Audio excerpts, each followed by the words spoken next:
Segment 19A, Pax Russica. Peter the Great's visions and dreams were realized in the second half of the 18th century, largely through the greatest of his successors, who was born 4 years after his death, the daughter of two impoverished German nobles. The tale of how the former Princess Sophie of Anhalt-Zerbst became Empress Catherine I is like a soap opera, except for one thing. It actually happened. Under the reign of Catherine, 1762 to 1796, Russia became respected for diplomatic smarts as well as military might. The empire expanded its boundaries to the east, west, and south. Catherine the Great would be Russia's last empress, thanks to her son and successor Paul, who ruled from 1796 to 1801. A very contrary character. It couldn't have been easy being Catherine's son. His decree that only males could succeed to the throne was just one of the things he did to undermine his mother's legacy. Paul was deposed and murdered with the likely connivance of his son Alexander I, who was torn all his life between his grandmother's liberalism and his father's conservatism. In the course of Alexander's stunning victory over Napoleon, he settled into a very conservative outlook, while the young nobleman who had literally seen Paris and experienced French freedoms moved in the exact opposite direction. The Decembrist Revolution, which broke out between Alexander's death and the accession of his brother Nicholas I, was just one result. Conservative by nature, the circumstances of Nicholas I's rising to power made him downright reactionary. During Nicholas's reign, Russia became Europe's greatest power, hence the term Pax Russica, and its effective policeman, hence the term gendarme of Europe. In segment 19B, Catherine the Great, we try as best we can to hit the high points of her reign and establish how she earned the title the Great. Unfairly disrespected as a dilettante and a nymphomaniac, she was neither of the above. Catherine, in fact, completed Russia's turn to the west and secured its southern boundaries through a successful campaign against the Turks, something that Peter never managed. Nor was Catherine's diplomacy any less adroit. In 3 successive partitions of Poland, Catherine managed to split up and ultimately remove from the map one of Russia's greatest old enemies. While Catherine's reforms were more flashy than substantive, at least she set a good example for her successors through her intellectual curiosity and willingness to examine, if not fix, the problems facing Russia. In segment 19C, Alexander and Napoleon, we encounter the reigns of Catherine's despised son, Paul I, and her beloved grandson, Alexander I. Partly out of hatred for his mother, and partly out of his own contrary character, Paul tried to undo just about every meaningful change his mother had made. Faced with the reality of rule by an unenlightened despot, the nobles killed Paul and raised Alexander to the throne. At first, Alexander ruled in the liberal tradition that Catherine had hoped for. He granted some serfs their freedom, and he allowed Finland and Poland a great deal of autonomy once he conquered them. However, Alexander's experiences with Napoleon and the pressures placed on him by young nobles who had experienced Western European life made him conservative at first and then downright repressive.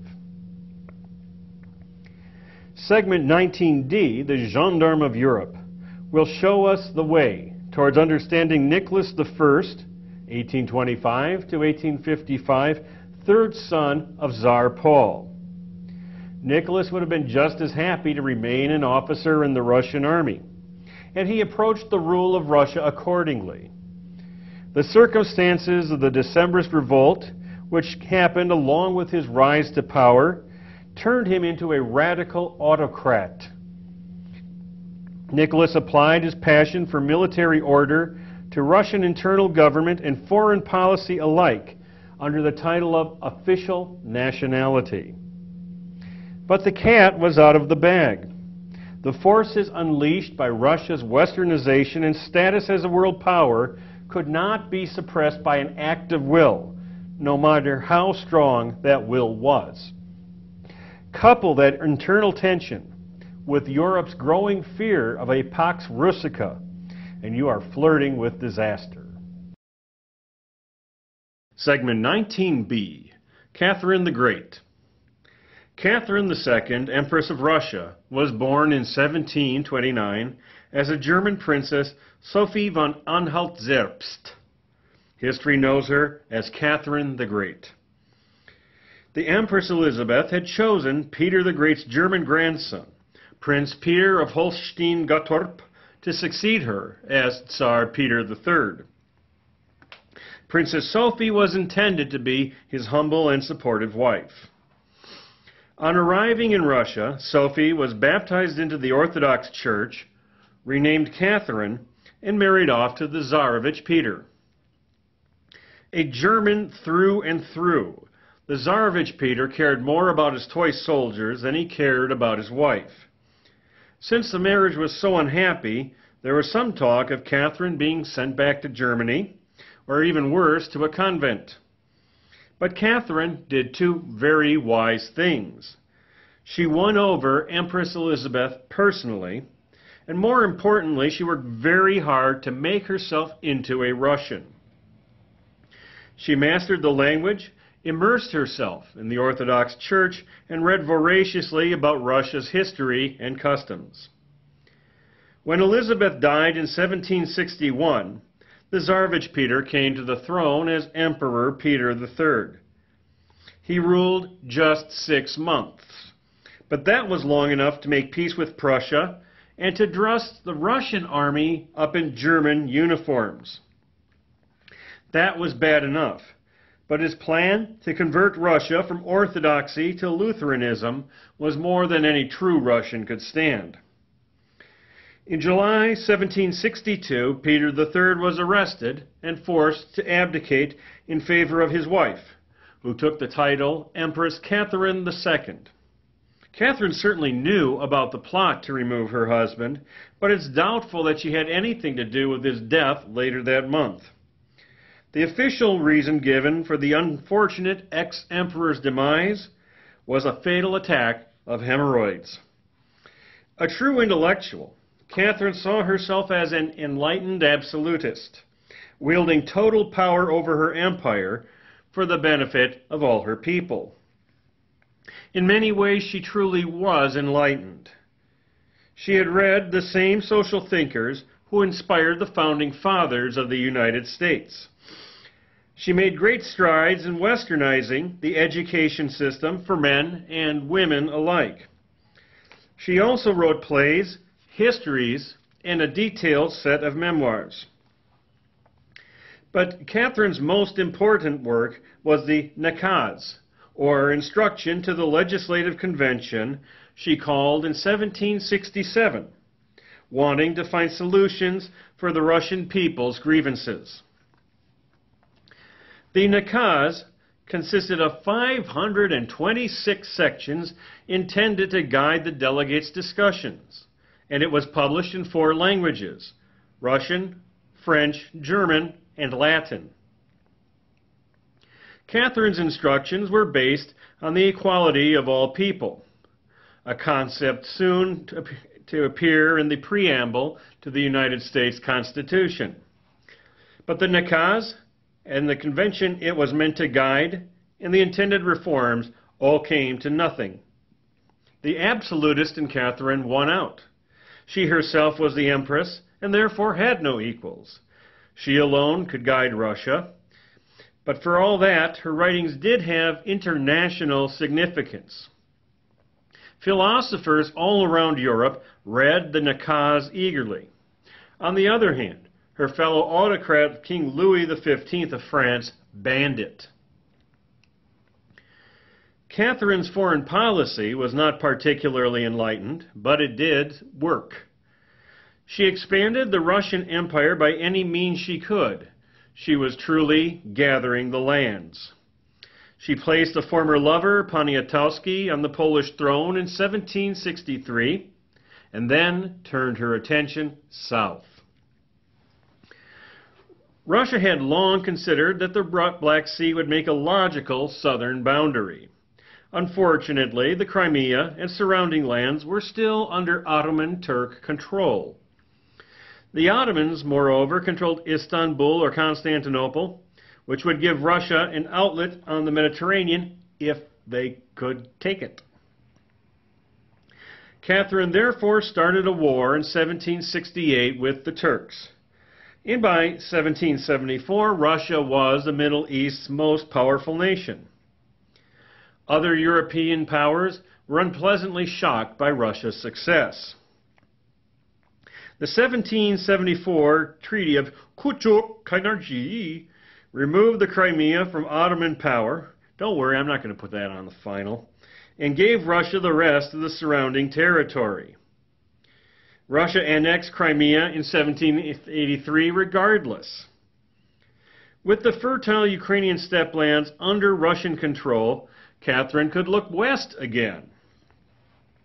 On the western border, Russia participated in the count them three, partitions of Poland, 1772, 1793, and 1795.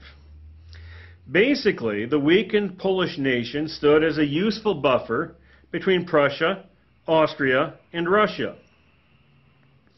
But Russia feared the Poles would go over to the Austrians or Prussians. The Austrians were afraid that well, you get the picture. Yet, each state's Polish minority would cause constant headaches, and the Russians, I believe, suffered the worst ones of all. Russian Poland was an exceedingly mixed blessing. Catherine was very active on the domestic front. She restructured the Russian state, dividing her empire into a new system of provinces and regions. She awarded new rights to the nobility, which had primary responsibility for governing those provinces and regions. In fact, Catherine not only required Russia's peasants to fight in her wars, but she required them to pay for the wars through increasingly heavy taxation. One consequence was the Pugachev Rebellion of 1773-74. Claiming that he was Catherine's late husband, Peter III, a Cossack named Yemelyan Pugachev took advantage of Catherine's war on the Ottoman Empire to march on Moscow with a force of disillusioned peasants, Old Believers, and Cossacks. He made it as far as Kazan, but after that, Catherine was able to defeat his forces. He was brought back to St. Petersburg, and he was drawn and quartered. Nice. To populate her growing empire, Catherine encouraged just about every people but the Jews, and the Jews were already there, to move in. In 1768, even before her string of military and diplomatic victories, there were more than 100 German colonies on the Volga River alone. Thus, Russia's population nearly doubled, from 19 million at Catherine's accession to 36 million at her death. In her later years, Catherine became more conservative. Perhaps this was only natural given her decades of experience with surly peasants, whining nobility, and European power politics. She had tried hard to fix what ailed her adopted country. Her successors would not have more success. Nor was Catherine pleased to see the American and French revolutions partially inspired by her Enlightenment mentors. Some would say Catherine's true colors showed late in life when she persecuted intellectuals for daring to suggest that Russia might not be the best of all possible worlds. Perhaps Catherine's embittered old age is to blame for her largely undeserved reputation as a promiscuous royal airhead. Catherine certainly had a fair share of lovers. She promoted them to high positions, but then most of her lovers had been talented men who assisted her in governing her empire. At any rate, Catherine was no more promiscuous than her immediate predecessor, Elizabeth, or than her personal hero, Peter the Great. Although she was no paragon of virtue, and her impulses often contradictory, Catherine II was fully worthy of joining Ivan III and Peter I as the only Russian rulers entitled the Great. Segment 19C, Alexander and Napoleon. Catherine was succeeded on her death in 1796 by her son, Paul I. Paul despised his illustrious mother, not without reason. He thought she had deposed his father, true, had him killed, probably untrue, and that she had turned Russia from its proper path with her liberal notions, which is open to discussion. To dishonor his mother's memory, Paul took several steps, including a decree forbidding females from succeeding to Russia's throne. Paul withdrew rights that Catherine had granted to the nobility and brutally stamped out any signs of liberal thought, even forbidding the importation of books. More than 12,000 Russians were arrested and deprived of their rights during Paul's reign. On a more positive note, Paul was the first Russian emperor to confront Napoleon, sending troops over the Alps and into Italy in 1798. But the more influential nobles were fed up with Paul's rough treatment and assassinated him in 1801. His oldest son, Alexander I, who ruled from 1801 to 1825, followed him on the throne. Alexander certainly knew about the coup and probably knew about the assassination plans as well. Despite being educated by Catherine the Great had picked for him, Alexander also took after his father in certain ways. Already a complex personality, Alexander was driven by these external conflicts into sometimes contradictory actions. Indeed, Alexander I was known as the Sphinx of Europe. Like his grandmother, Catherine the Great, Alexander was at first open to liberal reforms. He promised a reign guided by the rule of law, abolished restrictions on education, and broke up the secret police forces. Alexander freed all of the serfs in Russia's Baltic territories, although not giving them any land, as a possible trial run for freeing Russia's serfs. Alexander also toyed with the idea of granting a constitution and an elective assembly called the Duma. But foreign affairs intervened. In 1807, France and Russia signed the Treaty of Tilsit. This treaty won Russia the 5 years of peace necessary to conquer Finland from the Swedish in 1808 and to conquer large parts of the Caucasus from Persia from 1804 to 1813.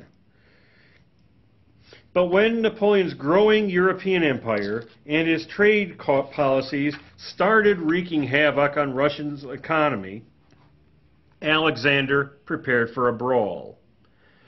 He put his war in the Caucasus on hold.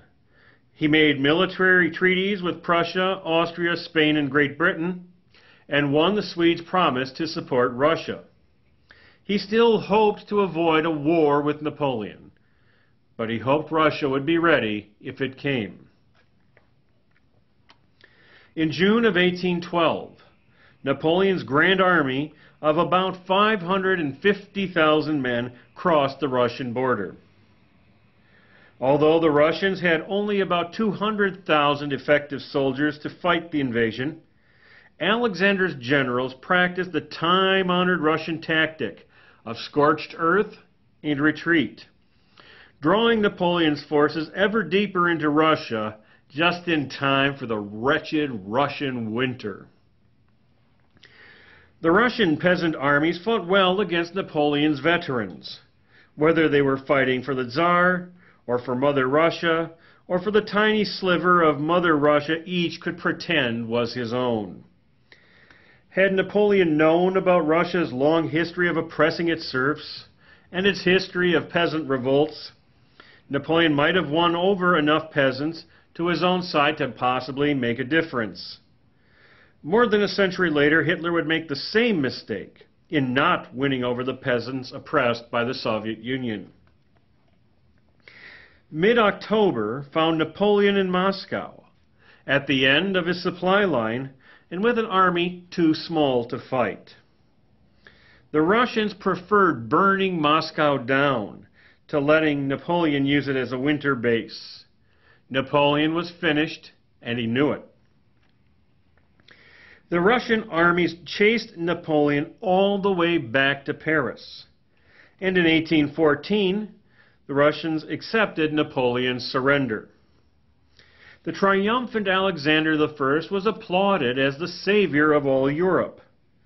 Nobody blinked an eye when Alexander took all of Poland, all of Finland, and glommed on to the Caucasus from Persia. But claiming the Caucasus was one thing and ruling it was another. As you can see from the map, there were many different khanates in the Caucasus, each with a keen sense of its own nationality. There is also a big white blop where the Chechens lived, and no date for Chechnya's absorption into the Russian Empire. Under brutal conquistadors such as General Yermolov, Russia started making bitter enemies out of the native Muslims. The roots of today's Russian Chechnya crisis can be found right here. After the defeat of Napoleon, Alexander should have been well pleased with his accomplishments. He was now free to continue the reforms he had thought of before the Napoleonic Wars. The young, well-educated nobles who had served in his armies and seen Western ways at first hand stood ready to help him. At a similar point in Roman history, veterans came home from the Greek East and spread Hellenistic ways, and this was much to Rome's benefit. Unfortunately, Alexander's experiences with Napoleon drove all thoughts of reform out of his coconut. He tried to crush the young noble's semi-revolutionary spirit by forbidding them to discuss politics. Even informal meetings were snooped on by Alexander's brand new secret police. But strangely, the more tightly Alexander controlled the Russian people, the more liberal he was with the conquered Poles and the conquered Finns. The Poles even got their own constitution and their own army, with Alexander's brother Grand Duke Constantine as viceroy. The Finns got an even freer hand, much to the disgust of Alexander's Russian veterans. They rightly wondered why Alexander gave the Poles and the Finns rights that he would not give his own Russian people. Toward the end of Alexander's reigns, two major groups arose to discuss ways of getting Western-style freedoms. The Northern Society, based in St. Petersburg, was more moderate in its outlook and aspired towards a constitutional monarchy like that in England. The Southern Society, based in modern Ukraine, favored a radical program including elimination of the monarchy and the royal family. These two factions never coordinated their efforts, partly to avoid notice, but also because of genuine philosophical differences. When Alexander I died in December 1825, it was just assumed that his next oldest brother, Grand Duke Constantine, would be next. What followed instead was bloody confusion, a pathetically botched revolution, and 3 decades of reactionary, backwards militarism. Segment 19D. the gendarme of Europe. Nicholas I, who ruled from 1825 to 1855, never expected to become Tsar. As the third son of Tsar Paul I, he was directed towards a military career. He served bravely in the war against Napoleon and would have happily spent the rest of his life in the army. But since Alexander I died without legitimate offspring, one of his brothers would have to succeed. Which one? The oldest living brother, Prince Constantine, was assumed to be the Tsarevich. But Constantine had secretly given up claim to the throne so he could marry, gasp, a Polish woman. Not even Nicholas knew about this arrangement, even though it made him heir to the Russian throne. When Alexander died, Nicholas had to be talked into claiming the throne before either the northern or the southern opposition groups started to seize power. On 14 December 1825, the northern group did attempt an uprising in Senate Square. It was poorly organized and poorly led. Nicholas acted promptly to put it down, with the help of loyal troops. These revolutionaries, called the Decembrists, went down in history as the first Russians to openly fight Tsarism. Their ringleaders were executed, and the remainder sent into prison and exile. Nicholas was already conservative by nature, but putting down a revolution like this as his first official act made him downright reactionary. His solution for revolutionary dissent was the establishment of a police state. So firm was Nicholas's grip on Russia, and so intimidating did Russia seem to the world, that Nicholas was known as the gendarme, or cop, of Europe. More than anything else, Nicholas wanted to maintain order at home. To this end, he established a secret police organization called, innocuously, the Third Department. The Third Department ran a huge network of spies and informers and took drastic action against anyone questioning Nicholas's idea of the perfect Russian society. In 1833, the education minister, Sergei Uvarov, unleashed the official principle of Nicholas's reign, which was known as official nationality, autocracy, nationality, and orthodoxy. Autocracy meant total subservience to the Tsar as God's chosen instrument of rule over the chosen Russian people. Nationality stood for embracing Russian culture as superior to all other traditions. And orthodoxy represented unquestioning acceptance of the practices and teachings of the Russian Orthodox Church. Official nationality was meant to stifle any sort of original thought. There would be no more Decembrist revolutions on Nicholas's watch. Another of Uvarov's accomplishments was to strangle the liberal arts inside Russian universities. Eventually, lecture halls were filled with spies reported back to the Third Department. Even so, some of Russia's greatest creative minds flourished during Nicholas's time, including Nikolai Gogol, Ivan Turgenev, and Alexander Pushkin, Russia's famous poet. Nicholas's reign also marked the beginning of the clash between Slavophiles, who yearned for Russia's pre-Peter the Great traditions, and the Westernizers, who wanted Russia to modernize even faster than it already was doing. With regard to the Russian peasants, Nicholas chose the path of least resistance. Though Nicholas himself regarded serfdom as evil, the nobility was the only possible means of governing Russia's vast spaces, and serf labor propped up the nobility.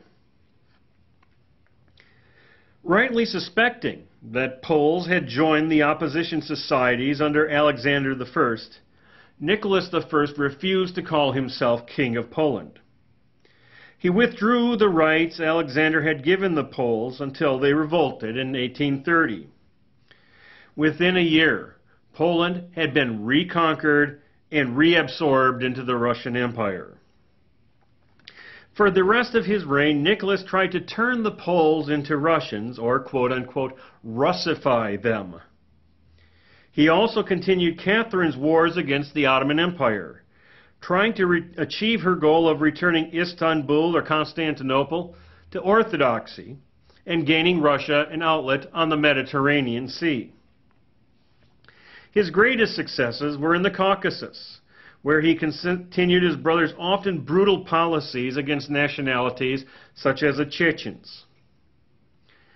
Besides expanding the boundaries of the Russian Empire, Nicholas again wanted to maintain order and monarchy all throughout Europe.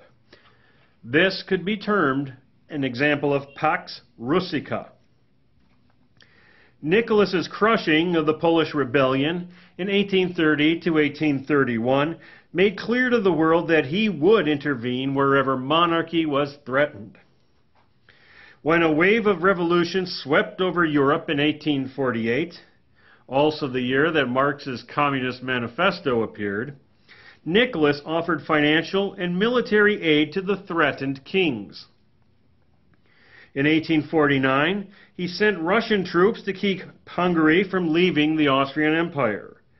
He also pleaded with King Friedrich Wilhelm of Prussia to avoid changes which might lead to constitutional monarchy. Yet the gendarme of Europe was not as mighty as everyone had assumed.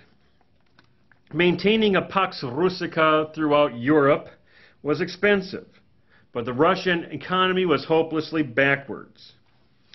Nicholas's vision of official nationality canceled out all dangerous initiatives, even the building of railroads. The first railroad of any length in Russia was the Moscow-St. Petersburg line, completed in 1851. Neither Nicholas nor the nobility did anything to help the peasant serfs who continued to make up most of the tax base and most of the army. Great Britain, France, and the other European powers had no way, however, of seeing Russia's inherent weakness. As they watched Nicholas chip away at the Caucasus and the Ottoman Empire, they became nervous. It was good policy for Christian monarchs to cry out about the infidel Muslim Turks. But the Ottoman Empire's continued existence was actually good for European peace. As long as an Ottoman sultan held power in Istanbul or Constantinople, that meant none of the other European monarchs was calling the shots. But by 1853, the Ottoman regime had basically become a Russian puppet. This was something Great Britain, France, Austria, and Prussia could not tolerate. They encouraged the Turks to display a little more spine, so the Turks went and declared war on Russia. In return, Nicholas wiped out the entire Turkish fleet and captured even more Ottoman territory, which frightened the other monarchs even more. Even though Nicholas promised the Austrians in 1854 he would give the captured territory back, France and Great Britain decided on a preemptive strike. They would teach Russia a lesson. Although France and Great Britain made raids on St. Petersburg and the Baltic Sea area, the Crimean War was so called after the main theater of operations. The Russian army fought bravely, but poorly, with backward technology, outdated tactics, and scanty supplies. Clearly, the gendarme of Europe had become a paper tiger. With the fall of Sevastopol in 1855 and a threatened amphibious attack on St. Petersburg, Russia decided to throw in its cards. By this time, Nicholas I was dead, and his son Alexander II was left to make peace. The 1856 Treaty of Paris blocked all navies from the Black Sea, which ended Russia's hopes for an outlet on the Mediterranean. After less than a half century, the Pax Russica was over. Yet Russia's fond memories of playing the gendarme of Europe remain strong to this very day. Segment 19E, Conclusions. 1. Moving the empire forward. Catherine the Great accomplished Russia's centuries-old dream of conquering modern-day Ukraine, and she conquered Crimea into the bargain. In keeping with Russia's view of itself as the Third Rome, Catherine entertained great dreams of conquering the entire Ottoman Empire and bringing it back to its Byzantine Orthodox glory. Also under Catherine's reign, Russia colonized the Aleutian Islands with only some success. As soon as the fur trade started to die out, it became clear that these eastern colonies could not sustain themselves by farming. Moreover, under the Spanish and British rules, there was no great enthusiasm for letting the Russians have a piece of the American West. Under Alexander I, Finland was joined to the Russian Empire, giving St. Petersburg more security. To the south, Alexander annexed the country of Georgia, which was just the beginning of Russia's adventures in the Caucasus. Where would the Russian juggernaut stop? The other European powers' fears of a Pax Russica resulted in the Crimean War, which effectively ripped away the facade of Russia's invincible military. 2. Surf's Up. Catherine's reign saw the last great peasant uprising, the Pugachev Rebellion of 1773 and 1774. Catherine's police and her army developed techniques of nipping these serf uprisings in the bud. Outbreaks of peasant violence would continue. Some would be very fierce. But after Catherine's reign, they were basically isolated and sporadic until the Revolution of 1905. Although Catherine conquered or annexed the region's finest farmlands, peasants as usual benefited little. The captured territory was either kept by the state itself or doled out to a few favored nobles. The same was true after Alexander I acquired Finland and Georgia, and after Nicholas I made further conquests in the Caucasus and in Central Asia. The peasants were still stuck trying to eke out a living on very poor land. As serfs, they could be sold, sent into the army, or sent to Siberia as their masters willed. Even the rough-and-tumble Cossacks were finding their place in Tsarist society as the elite enforcers of imperial will. 3. Rule of law. The Enlightenment fought Russia, and the Enlightenment lost. Catherine's nakaz of 1767 was an honorable effort to bring the rule of law to Russia. But the war with Turkey which followed helped Catherine establish her true priorities. Alexander flirted with giving the Poles and the Finns separate constitutions. But this did not make the Poles or the Finns any easier to get along with. It did, however, gravely offend the public-spirited young Russians who had fought on Russia's behalf during the Napoleonic Wars. Why should Alexander grant rights to the Polish and to the Finns, but not to the Russians?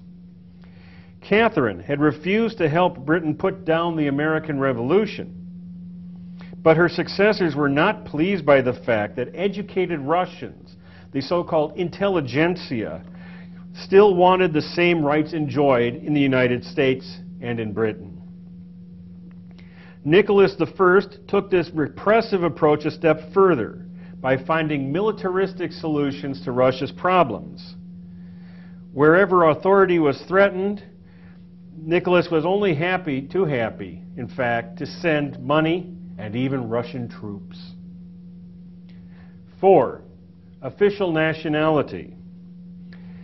Coming to the throne on the heels of the December 1825 revolution, Nicholas's militaristic fixation on holding order can be understood. Yet the policy of official nationality, set forth by his education minister in 1833, only made Russia's problems worse. By focusing on autocracy, Nicholas effectively cut off the intelligentsia from any effective role in public affairs. By focusing on nationality, Nicholas began to privilege the Russians ahead of the Russian Empire's other nations in Europe, in the Caucasus, and in Central Asia. Even the people who didn't mind living under the Russian Empire resented the idea of becoming Russians. Finally, by focusing on orthodoxy, Nicholas tied his monarchy's fate to an anti-intellectual institution which could not come up with the Russian people's needs. The concept of Holy Russia had made it possible to evict the hated Swedish and Polish invaders 2 centuries ago. But this had arisen naturally from amidst the Russian people. Nicholas's imposition of a police state through official nationality, on the other hand, again, only made Russia's problems worse.